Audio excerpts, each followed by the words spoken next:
자, 그 다음에 동적 안정성까지 봤고요. 그 다음에 수요 공급 이론의 응용. 이 부분이 사실은 올해는 아마 나올 가능성이 굉장히 큽니다. 왜냐하면은, 문재인 대통령이 되면서 지금 현 정부의 주요 멤버들의 면면들을 보면은 무상 시리즈나 최저임금제, 이걸 굉장히 중요시하는 소위 말하는 진보인지 아닌지 모르겠습니다. 자기들 말로는 진보랍니다. 하여튼 그런 친구들이 주로 자리를 하고 있어요. 공정거래위원장에 김상조 위원장이 들어갔습니다. 그죠?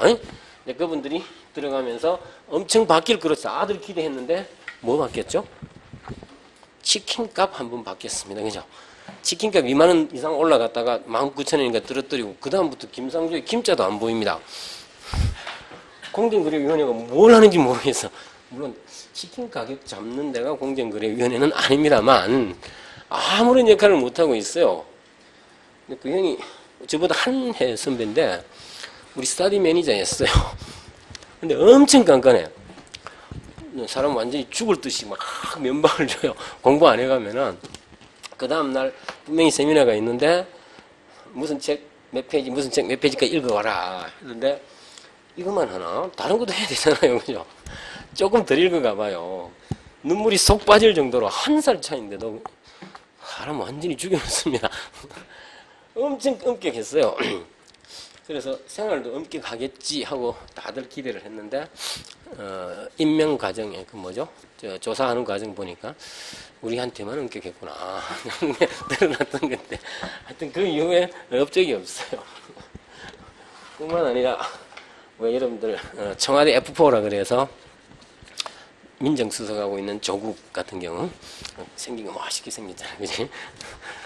좋아가지고 뭐 청와대 F4라 그러나 막 난리 들었는데 그 친구도 헛방입니다. 헛방. 그 친구는 우리랑 같은 학번인데 물론 학과는 달라요. 학과는 다른데 주로 아주 내하고 제일 친한 놈의 고등학교 동기 하다 보니까 자주 부딪히고 했는데 생긴 거는 멀쩡하게 생긴 놈이 일을 처리를 너무 못해요.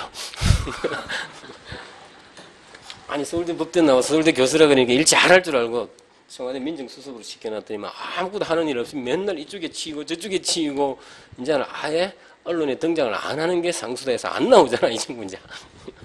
그러니까 사람은 겉모습만 봐서 모릅니다.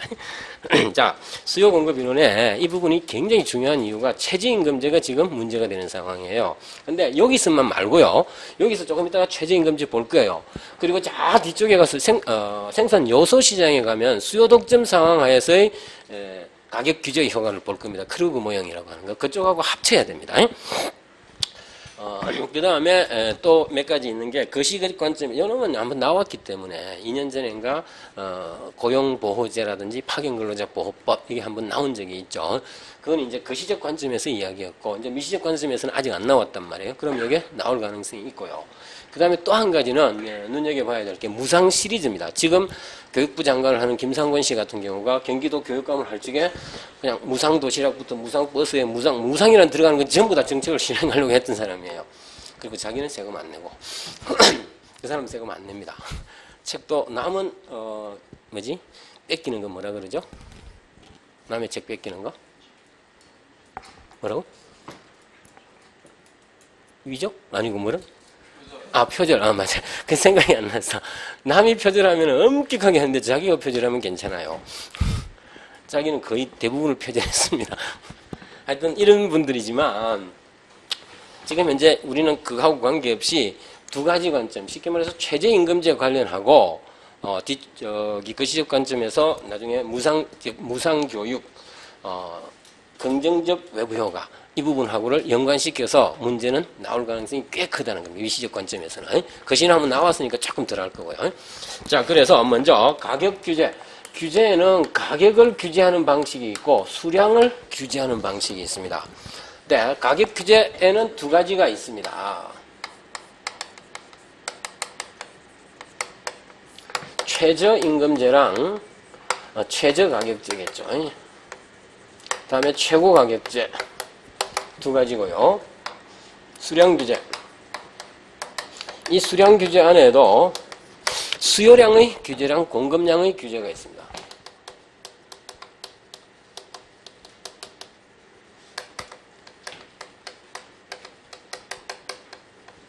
이쪽보다는 이번에는 이쪽이 나올 가능성이 크다라는 겁니다. 그래서 최저가격제, 최고가격제 각각에 대해서 자세하게 일단 볼 필요가 있습니다. 이 부분은. 이쪽은 이게 언급을 안 해놨습니다만 굉장히 단순합니다. 쉽게 말해 이쪽은 굉장히 단순하게 이렇게 합니다. P 수요함수, 공급함수가 있는데 나중에 국제경제학 가서 VER 수출 자율 규제랑 관련시키면 이 부분이 꽤 중요해집니다만은 미시 규제에 있어서는 이건 크게 중요하지는 않습니다. 예를 들어서 이겁니다. 공급량 연평도 앞바다의 조기에 수확량을 15만 톤으로 한정한다. 그러면 여기가 15만 톤 하면 15만 톤 이상 공급하지 말라는 이야기입니다. 이걸 꺾어버리면 됩니다. 이대로. 그러면 가격은 시장 가격은 폭등을 할 거고 거래량은 15만 톤으로 규제량으로 줄어질 겁니다. 그러면 누가 이득 보고 누가 손해보느냐 그거 분석할 수 있으면 되거든요. 원래 여기에서 형성되어 있던 소비자잉여, 생산자잉여 중에서 이만큼을 생산자가 추가적으로 가져가고 이만큼 사라지고 하는 그 부분만 분석해 주면 됩니다. 자, 그 다음 이게 공급량 규제는 공급 곡선을 규제량에서 꺾어주면 되고요. 수요량 규제는 수요 곡선을 꺾어주면 됩니다. 가장 많이 보는 형태는 여러분들 트루 LCD? 트루 LCD죠. 저기 길 건너에 있는 거. 저기 중앙할인마트인가? 밤 10시에 가면은 딸기 할인 행사합니다. 가본 적 있어요? 한 팩에 5,000원짜리를 밤 10시 되면은 3팩에 10,000원 이렇게 팝니다. 그게 중요한 게 아니고 단 한 사람 앞에 6팩 이상 사갈 수 없다. 규제량을 준다라는 겁니다. 수요함수, 공급함수 있었는데 수요량을 한 사람이 6팩으로 규제를 해버리면 수요 곡선이 꺾인다는 겁니다. 그럼 시장 가격은 여기서 형성이 되는 겁니다. 자, 일단 수요 규제냐 공급 규제냐 하는 것은 공급 곡선을 꺾을 것인지 수요 곡선을 꺾을 것인지 그 다음에 거기에 맞춰서 사회우생 분석만 해주시면 됩니다. 그건 조금 이따가 저기 가격, 최고 가격제, 최저 가격제 분석하는 기법을 그대로 활용하면 되니까 일단 요거는 제시킵니다. 자, 그 다음에 여기로 다시 돌아오셔가지고 최저가격제, 거기에 먼저 나와 있는 게 최저가격제라고 하는 개념은 누구를 정의를 정확하게 적을 수 있어야 됩니다. 누구를 보호할 게 목적이고 어떤 식으로 실정을 하며 효과가 있으려면 어떻게 해야 되는가. 그 세 가지는 반드시 정의에 들어가줘야 됩니다. 봐보세요. 특정 재화의 시장 가격이 일정한 수준 이하로 떨어지는 것을 막아서 공급자를 보호하려는 목적으로 실시하는 정책. 자, 수요 곡선과 공급 곡선이 있는데 대표적인 예로 많이 쓰는 게 최저임금제라는 개념이기 때문에 노동의 공급량과 실질임금의 관계를 통해서 노동 수요 곡선과 노동 공급 곡선을 놓고 봤을 때 노동의 공급자가 협상력이 없다 보니까 시간당 뭐 3,000원, 4,000원 받는 사람도 있더라. 하루 종일 일을 해도 하루 24시간 일을 해도 72,000원. 한 달 하루도 안 자고 해봤자 210만 원밖에 안 나오네. 한 달 만에 죽어버립니다. 그래서 의미가 없어지니까 그걸 가격을 끌어올려라. 즉 이 시장 균형 임금이 지나치게 낮다. 그럴 경우에 노동 공급자를 보호하기 위해서 이 시장 균형 임금보다 반드시 높은 가격을 규제 가격으로 설정을 해야 됩니다. 그게 바로 거기 보시면 실효성 조건, 하한 가격, 최저 가격 자체가 시장 균형 가격보다 반드시 높아야 됩니다. 여기다가 설정을 해서 노동 공급자를 보호하려고 하는 게 목적이라더라. 반드시 저거 들어가서 저 문장이 조금 어눌하더라도 이 두 가지 포인트는 반드시 들어가줘야 된다는 겁니다. 자, 그렇게 되면은요. 먼저 거기 보시면 경제적 효과가 있고 사회우생 효과가 있고 간접적 효과 이렇게 세 가지로 나누어놨습니다. 자, 경제적 효과라고 하는 것은 공급량은 여기를 원래 L0로 줬나요? L스타로 줬네요. L스타 여기가 LD, LS바 이렇게 줬는데 원래 고용량이 L스타만큼 있었는데 최저 가격을 끌어올렸더니만 수요량은 LD바로 줄고 공급량은 LS바로 증가합니다. 근데 실제 고용은 작은 쪽인 LD바만큼 수요량만큼만 고용이 돼요. 그 소리는 이만큼의 초과 공급이 발생을 하더라. 이 초과 공급이 노동시장에 발생했을 때를 비자발적 실업, 일을 할 의사는 있지만 일자리가 없는 상황이 된더라. 그래서 반드시 초과 공급이 유발이 된다. 자, 이때 경제적 효과 분석할 적에는 경제적 효과. 첫째, 수요량은 반드시 감소합니다. 물론 L스타에서 LD 바로 감소하고요. 공급량은 반드시 증가합니다. L스타에서 LS 바로 반드시 증가하더라. 실제 고용은 감소하게 되어 있습니다. 작은 쪽, 둘 중에 작은 쪽과 반드시 일치합니다. 수요량과 공급량의 작은 쪽과 반드시 일치하게 되어 있더라. 그래서 이게 바로 경제적 효과 이렇게 이야기하는 거고요. 그 다음에 사회 후생 효과. 소비자 잉여의 변화분, 생산자 잉여의 변화분, 사회 후생의 변화분. 요걸 놓고 보면은 여기 부호를 일치시켜야 됩니다. 어디 있게요? 여기를 A, B, C, D, E. 굳이 적자면 여기 F인데 F는 적든 말든 관계없으니까. 원래 소비자 잉여가 A, B, C 크기에 해당했습니다. 근데 지금은 가격을 올려버리니까 소비자 잉여는 A에만 해당하니까 B랑 C만큼이 사라졌습니다. 마이너스 B, 마이너스 C. 생산자 잉여 원래 이것만큼에 해당했던 겁니다. D, E, F였는데 이제는 B, D, F니까 E가 사라지고 B가 들어왔습니다. 플러스 B, 마이너스 E. 사회후생 전체는 이 두 개의 변화의 합이 사회후생입니다. 그랬더니만 마이너스 C, 마이너스 E. 즉, 요 크기만큼의 사회후생의 감소가 나타났다. 반드시 삼각형 형태로 나타나게 되어 있습니다. 그래서 이걸 하버그라고 하는 사람이 처음으로 이걸 도입을 했다 해서 하버그의 삼각형, 혹은 영어에서는요, 경제학 답안에 영어를 적고 뒤에 영어를 안 적는 경우가 대부분인데 적어줘야 되는 경우가 몇 가지 있어요. 그게 뭐냐면은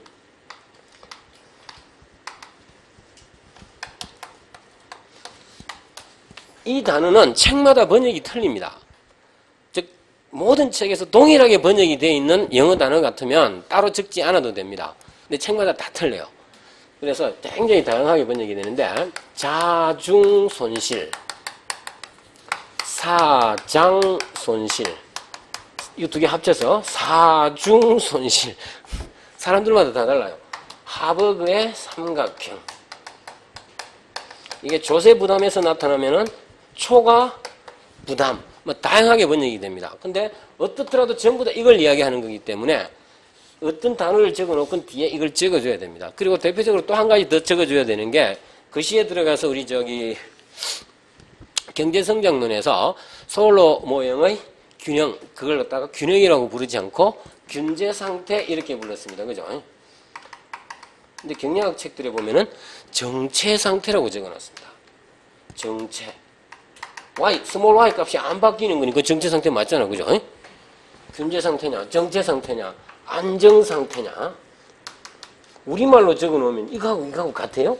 정체하고 안정이 같습니까? 전혀 어감이 다르잖아요. 근데 영어 단어에서는 전부 다 같은 겁니다. steady state. 그래서 이게 우리말이 다를 때는 뒤에 영어를 적어줍니다. 그렇지 않을 경우 어느 책을 보더라도 같은 영어로 번역이 되어 있으면 굳이 영어 안 적어줘도 됩니다. 어찌됐건 이렇게 나타나더라 하는 게 사회후생 분석입니다. 사회후생은 순수하게 감소하게 되어 있습니다. 반드시. 자, 여기서 그놈에다가 이제 밑에 보시면 간접적 효과 하는데 이 부분을 잘 적을 수 있어요. 여기까지는 누구나 적는데 간접적 효과를 어떻게 정리할 거냐 하는 것은 요구사항에 따라서 전부 다를 적을 필요가 없는 경우가 많이 있어요. 따라서 이 중에서 어떤 걸 요구하느냐 거기에 맞춰서 그것만 적어주면 되는데요. 여기서는 전부 다 적어놨습니다. 자, 첫 번째 간접적 효과 보세요. 초과 공급이 발생하게 되면은 자, 예를 들어서 제가 악덕 사장이에요. 요 앞에서 붕어빵 장사를 하는 악덕 사장인데 알바생을 고용을 하려고 해서 3명, 하나, 둘, 3명이 왔어요. 누구를 고용할까? 내 마음이지 뭐. 그지? 아까 말했다시피 너 고향 어디야? 나 부산인데 그래? 나도 부산이야. 네가 이래. 그럴 수도 있고 너 이름이 뭐니? 나 이무식이다. 그럼 너 본이 어디야? 전주이신데 그래? 그럼 네가 이래 할 수도 있는 겁니다. 쉽게 말해서 이런 문제가 나오면 대개의 경우에는 수치 용의 금액에 따라서 고용이 이루어지는 거 아니에요. 그거하고 관계없다는 겁니다. 그거하고 관계없이 사장 입맛대로 어차피 월급 똑같이 줘야 돼. 그런 다음에 사장 입맛대로 심지어는 가위바위보해서 1등 하는 사람 뽑을 수도 있고 실험해봐 해서 실험 제일 잘하는 사람 뽑을 수도 있는 거고 쉽게 말해서 경제적 논리 이외의 다른 논리에 의해서 결정이 된다는 겁니다. 그래서 초과 공급이 잔존하게 되어 이런 비자발적 실업이 발생을 하고 그러면 공급 측면에서의 효율성이 사라지게 되더라. 자, 이때 자원 배분이 어떻게 일어나느냐? 바로 수치 용의 금액과는 관계없이 지연, 학연, 혈연 뿐만 아니라 선착순 제일 먼저 온 사람 누구야? 너부터 이래. 이런 식으로 된다는 겁니다. 자, 그래서 이런 측면에서 이루어지다 보니까 공평하지 못하다는 겁니다. 불공평성이 나타난다. 즉 기회를 균등하게 주려고 했는데 오히려 불공평성을 발생시킬 수 있다는 게 첫 번째입니다. 그 다음에 두 번째 봐보세요. 이만큼의 사람이 원래 일을 하고 있어요. L스타만큼이 고용이 돼서 일을 하고 있었어. 근데 이만큼은 해고가 되고 이것만 고용이 유지가 됩니다. 고용이 유지된 사람은 옛날보다 월급이 올랐어요. 좋겠죠? 근데 이만큼의 사람들은 해고가 돼버렸어요. 해고된 사람은 어떻게 해야 돼? 특히 흥부 같은 사람은 하루 벌어 하루 먹고 사는 거 아니야. 집에 가면 열 몇 명의 제비새끼 같은 놈들이 입을 짝짝 벌리고 있어. 근데 아빠가 해고됐으니까 오늘부터 일주일간 굶자? 말 못하죠? 어떻게 해야 돼? 암시장에 가야죠, 이제. 이만큼 월급은 그냥 사장님하고 협상하면 돼요. 사장님아, 나 이만큼 받았다고 사인할 테니까 원래 임금보다 더 작은 이 임금만 주어도 된다. 나 고용해다오. 이게 암시장입니다. 자, 그래서 그 부분을 언급해요. 실업자 입장에서는 찾으러 다녀야 됩니다. 다른 직장을. 다른 직장 찾으러 다니는 탐색 비용 추가되고요. 그 다음에 찾기만 하면 해결이 되는 게 아니고 입사 원서 넣어놓고 면접하러 갈 때 다음에 면접 기간 끝날 때까지 기다려야 됩니다. 대기 비용 이거 다 발생하는데 누구에게 발생? 이거 정부가 대줍니까? 회사가 대줍니까? 잘린 해고자가 부담을 해야 돼요. 따라서 탐색 비용이나 대기 비용을 보호 대상자인 공급자가 부담을 하게 됩니다. 그게 첫 번째. 그 다음에 마지막 거기 세 번째로 넣어놓은 거 보세요. 마지막은 아닙니다만 세 번째에 넣어놓은 거. 비자발적 마지막 두 줄입니다. 10페이지. 비자발적 실업의 증가는 기업의 입장에서는 구인 조건을 필요 이상으로 높게 설정하여 구직자의 입장에서 자격 요건을 충족시키기 위해서 낭비적 지출을 초래하게 하는 품질의 과잉. 쉽게 말해서 왜 한때 뉴스 자주 나왔던 게 삼성전자 월급이 좋다. 그러니까 삼성전자에서 국내 영업직을 뽑습니다. 국내 영업직이에요. 해외 영업직도 아니고 미국 유학 갔다 온 사람 뽑습니다. 아니 국내에 물건 팔러 다니면서 영어로 팔 겁니까? 그러니까 왜 영어가 필요하냐고. 미국 MBA가 왜 필요해요? 그냥 국내 고등학교만 나와도 돼요. 물건만 잘 파면 된다고. 근데 워낙 페이가 세고 다른 쪽보다 훨씬 좋다 그러니까 막 박사학위에 해외 유학 다니는 사람들 영어 샬라샬라 잘하는 놈들만 뽑는다고. 이거 뽑아서 어디다 써먹게요? 품질 과잉이라는 겁니다. 그러니까. 이런 문제가 나타나더라. 자, 그 다음 페이지 봐보세요. 규제 가격보다 낮은 임금으로 고용되는 암시장이 형성이 되고 공급자의 부담을 증가시킨다. 바로 이게 암시장이 형성. 암시장 가격은 원래 균형 가격보다도 반드시 낮게 되어 있다는 겁니다. 그로 인해서 추가적 부담이 발생한다. 자, 이게 최저임금제의 문제점이다. 그래서 뭉뚱그려 놓은 게 11페이지에 있는 동그라미 6번 그게 최저임금제를 뭉뚱그려 놓은 겁니다. 자, 보세요. 결국 공급자, 노동자를 보호할 목적으로 실시를 했는데 효과가 불투명하네. 바람직하지 못하다라는 겁니다. 경제학적 입장에서는요. 그러면 대통령이 돼가지고 국민들이 최저임금제 이하로 노동력을 착취당하고 있는데 야 이거 하면은 암시장 형성되고 안 좋대. 내 그 경제학 선생이 가르쳐주던데 그렇더라. 그걸 하지 말자. 그럼 그게 대통령 왜 뽑았어요? 정치가의 입장에서는 안 할 수가 없는 겁니다. 하더라도. 따라서 경제적 측면에서 이야기입니다. 이놈은. 자, 근데 요놈은 노동시장이 완전 경쟁적이라는 전제하였습니다. 노동시장이 완전 경쟁적이지를 않고 뒤쪽에 가서 보는 요소시장이 수요 독점인 상황, 대부분의 우리나라 요소시장이 수요 독점이란 말이에요. 그런 상황이라면 가격 규제를 실시하면 오히려 고용이 증가합니다. 노동자들이 보수도 증가하고 따라서 실시하는 게 옳습니다. 여기에서는 완전 경쟁적 노동시장에서 실시하면 이런 효과가 나타난다. 그걸 지금 분석한 것에 지나지 않습니다. 그리고 한 가지 더 알아두셔야 될 건요. 여러분들이 답안을 작성할 때 자신의 가치관을 개입시키면 안 됩니다. 관료는 가치관을 개입시켜서 나는 이쪽이 좋아요, 저쪽이 좋아요 하면은 그 사람 정치하라 그러지 관료로 뽑지 않습니다. 제일 조심해야 될 거는 3차 면접에 들어가서도 자기 생각만 주구장창 이야기하면 걔는 잘라버립니다. 들어오면은 공무원 노조 할 친구다. 잘라버립니다. 자기들만 신경 쓰인다고. 그래서 가치관을 개입시키지 말고요. 경제학적은 항상 중립적으로 이쪽 저쪽 다 언급해줘야 됩니다. 자, 일단 완전 경쟁 노동시장을 전제로 했을 때 경제적 효과, 후생효과, 간접적 효과 다 분석할 수 있습니다. 할 수 있겠죠? 최저임금제 효과를 봤습니다. 근데 여기서 한 가지 이제 거기에 포인트가 더 나와 있습니다. 그게 11페이지 복판에 있는 그림 두 개인데요. 이 최저임금제를 실시했을 때 분명히 원래 노동자들이 받아가는 총 보수가 이놈이에요. W 곱하기 L. 이게 총 보수예요. 근데 새로운 임금이 이만큼 올랐으니까 새로운 총 보수는 이 부분입니다.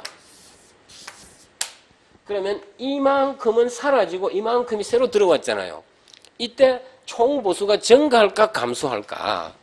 그 부분을 거기에서 따지는 건데 이놈을 앞에서 우리가 봤던 탄력성 개념으로도 설명할 수 있으면 좋다라는 겁니다.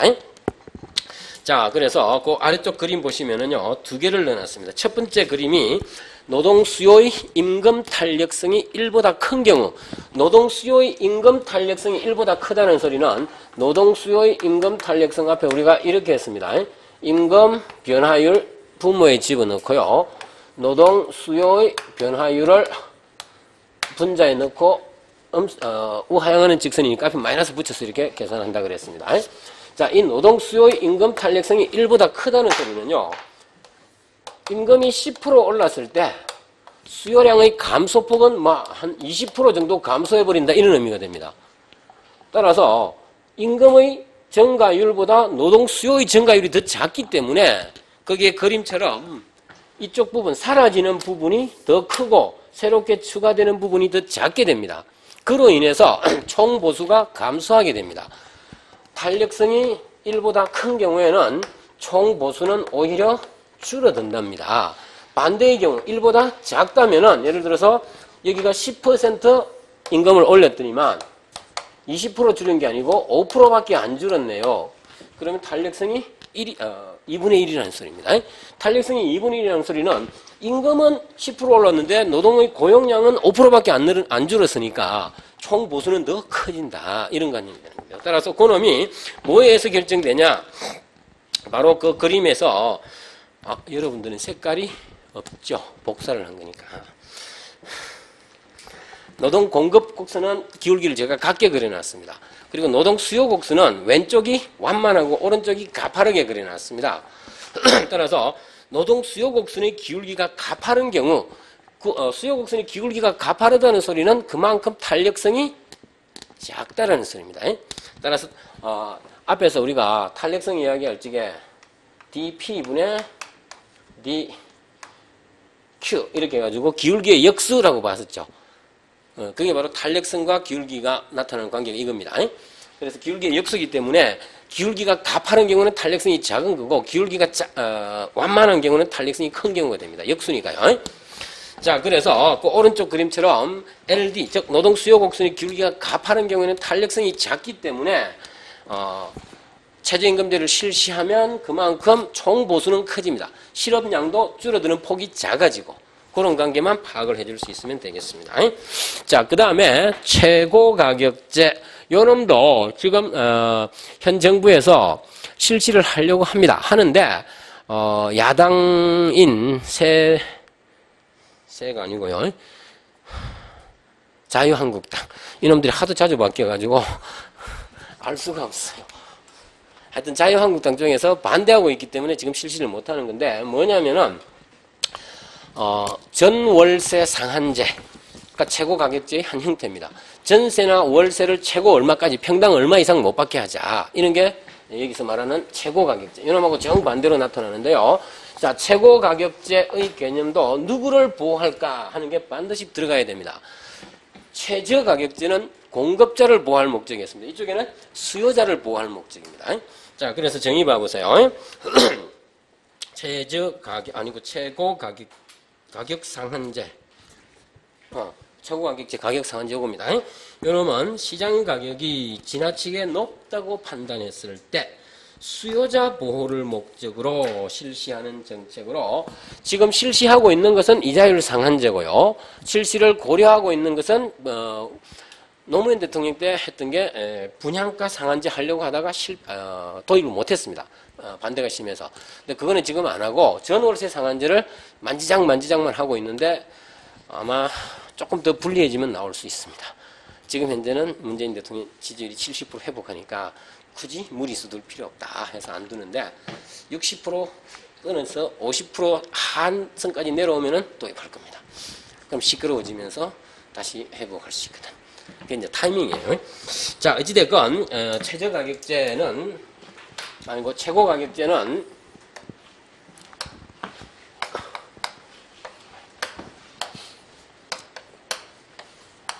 이 균형 가격이 지나치게 높더라. 그러면 소비자들이 손해보는 거 아니냐. 이 가격보다 낮게 최고 가격제를 설치합니다. 이 가격 이상으로 받지 말라는 겁니다. 분양가가 평당 3천만 원 가니까 평당 2천만 원 이상 받지 마세요 하고 규정을 한다는 겁니다. 이게 규제 최고 가격제 이렇게 형성이 됩니다. 자, 그래서 반드시 시장 균형 가격보다 규제 가격이 낮아야 됩니다. 조금 전에 최저 가격제는 높아야 되는 거였고요. 최고 가격제는 낮아야 됩니다. 이게 실효성 조건 하는 거고요. 요놈도 경제적 효과 원래 거래량 그 다음에 공급량 줄고요. 수요량 늡니다. 초과 수요를 발생. 여기서는 초과 공급 발생했죠. 최저 가격제에서는. 최고 가격제에서는 이만큼의 초과 수요를 발생을 시킵니다. 그래서 최저 가격제에서는 공급 측면의 비효율성이 나타났죠. 대기 비용과 탐색 비용을 공급자가 부담을 했습니다. 그죠? 이쪽에는 반대로 수요자가 부담하게 됩니다. 자, 일단 그래서 먼저 경제적 효과 수요량 반드시 증가합니다. 공급량 반드시 감소합니다. 그래서 초과 수요가 유발되더라. 거래량은 실제 거래량은 둘 중에 작은 수요량의 공급량에 의해서 결정이 된다. 거기까지가 경제적 효과 분석해 주면 되고요. 그 다음에 후생 효과 분석합니다. 후생 효과. 소비자 잉여 변화분, 생산자 잉여 변화분, 사회후생의 변화분. 자, 그림 일치를 시키면은요, 여기에다가 여기를 A, B, C, D, E, F 이렇게 되었을 겁니다.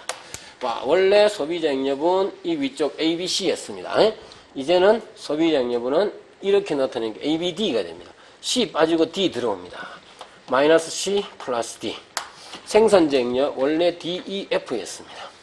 이제 D, E 사라지고 F만 남아 있습니다. 그래서 마이너스 D, 마이너스 E.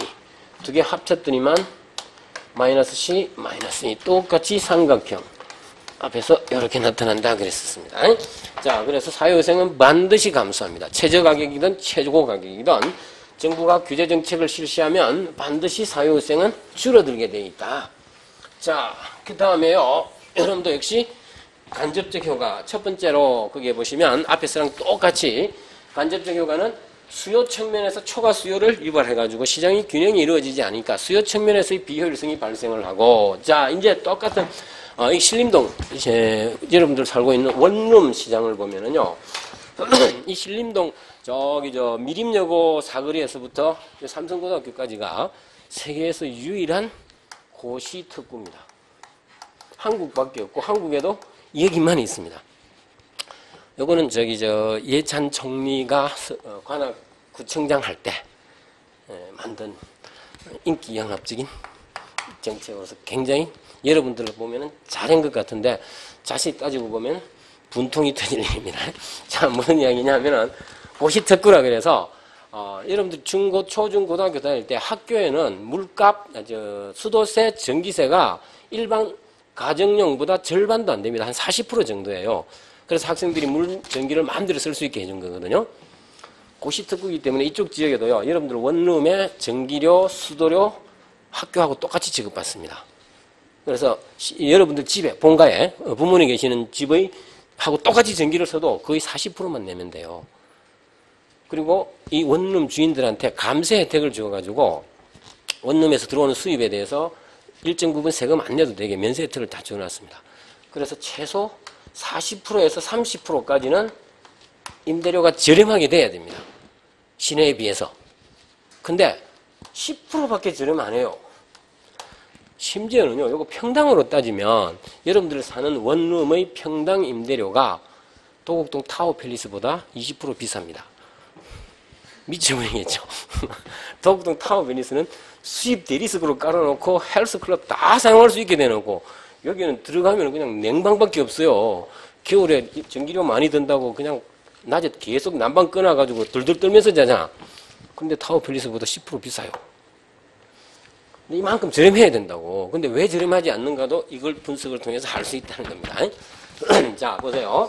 일단 고시특구라는 건 잊어버려도 되고요. 바로 최고 가격제가 뭐면 문제냐 하는 게 그게 12페이지에 간접적 효과가 나와 있습니다. 그 부분 봐보세요. 자, 여기 말씀대로 초과 수요가 존재해서 이만큼의 사람들은 재화를 수요할 수 없습니다. 그러면 이 사람들은 어떻게 해야 돼요? 찾으러 다녀야겠죠. 살 수 있는데. 몇 작년인가요? 허니버터 칩. 있죠? 그거 나 사러 다니느라고 2-3시간 다닌 적이 있습니다. 우리 둘째 딸이 아빠 그거 사와 그러는데 없어. 내일 아침까지 친구랑 가지고 가기로 했대. 온 시내를 다 뒤집고 다녀. 이 컨비니언트 스토어라는 데는 다 뒤집고 다니는데 없어요.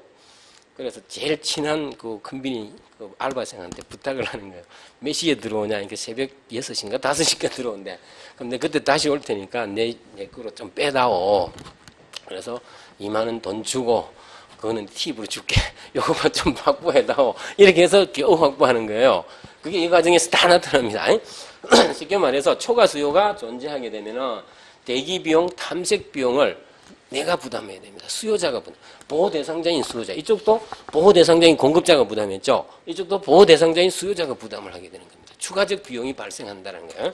그 다음에 보세요. 두 번째, 그로 인해서 여러분들이 원룸 얻으러 갔을 때 생각해 보세요. 집 주인이 딱 보고 골라잡기 하는 겁니다. 집 주인이 아줌마 같으면 멋있는 총각만 따다. 우리 같은 사람 가면 아저씨는 안 받아. 보고 집을 안 준다니까? 예를 들어서, 미국 캘리포니아 주에서 1980년대 중반에, 전월세 상한제를 실시를 했어요. 6개월 만에 폐지했습니다. 왜 폐지했냐니까, 나하고 톰 크루즈가 집을 얻으러 갔어요. 집 주인이야. 누구 줄래? 정해져 있잖아. 톰 크루즈로. 나는 그냥, 금문교 다른 밑에서 살아야 돼요. 집 못 얻는다니까?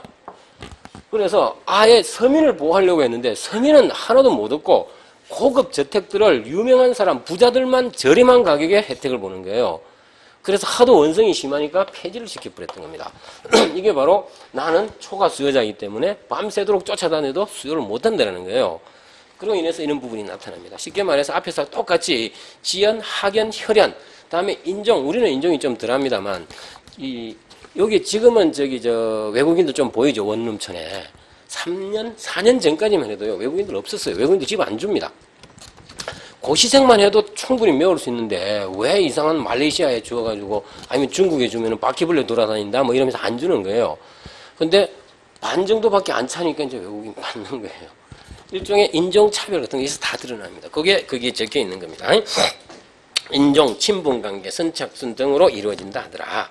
그 다음에 초과 수요로 인해서 대기비용, 탐색비용 추가되고요.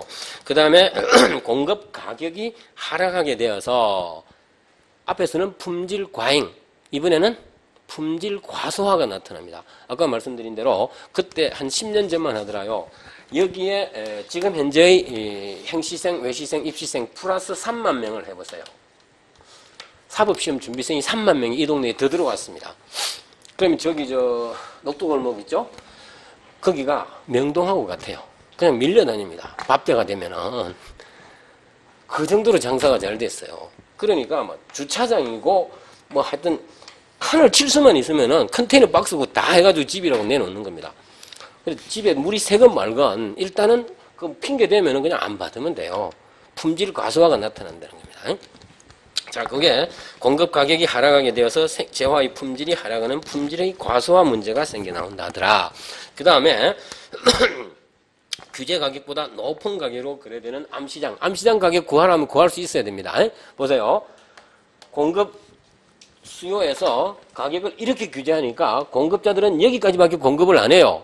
그러면 이 양을 수요 함수에다 집어넣은 이 가격이 바로 암시장 가격이 됩니다. 이 암시장 가격은 원래의 균형 가격보다 반드시 높게 되어 있습니다. 항상 요거 암시장 가격 구하라는 것도 나옵니다. 구할 수 있어야 되고요. 자, 그래서 마지막 6번 결국 수요자를 보호할 목적으로 도입을 했는데 그 효과가 안 나타나네요. 그리고 수급을 균형시키지도 못하고 사회우생의 손실과 간접적 부작용들만 발생시킨다. 하지만 간혹 예외적으로 천재지변이나 전쟁이 나타났을 때 일시적 상황하에서는 제한적 성과를 기대할 수는 있습니다. 여러분들 뉴스만 보면은요 사람이 조금 이상해집니다. 뉴스를 제대로 해석해야 되는데 일본에서 지진 났다 그러면은 일본은 지진이 나도 질서를 잘 지키고 사람들이 딱 질서를 받는다 그러죠. 카메라 돌아서 딱 꺼져보세요. 질서 지키나. 제일 야구자들이 앞에 나오고 와 이렇게 하면서 다 나옵니다. 똑같아요. 근데 한국 기자 눈에는 그게 안 보이나 봐. 항상 일본은 질서를 잘 지키는 선입견이에요. 질서를 뭘 잘 지켜. 슈퍼마켓 다 틀립니다. 하룻밤새. 아니 물건 싹 다 날아가요. 똑같습니다. 근데 한국 기자들은 무조건 좋게만 이야기하는데요. 한번 살아보세요. 그런가. 제가 12년을 살았습니다. 일본에서.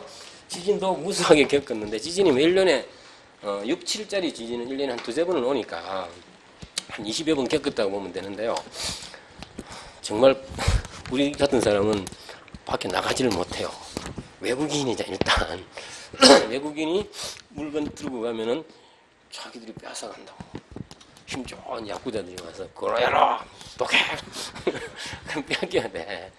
근데 그런 거는 보도 안 하고 말이야. 전부 다 좋은 쪽으로만 보도한다고. 똑같습니다. 한국이든 일본이든 어느 나라 없이 당장 내가 굶어 죽게 생겼는데 지보다 약한 놈 지보 누르는 게 야구 강식 아니야. 똑같이 나타납니다. 자, 어찌됐건 전쟁이나 천재지변 이럴 때는 경찰들이 쫙 와서 깔리기 때문에 군인들이 총 들고 있는데 자기가 싸우던 총 맞지. 그럴 때만 짓을 지킵니다. 누구든.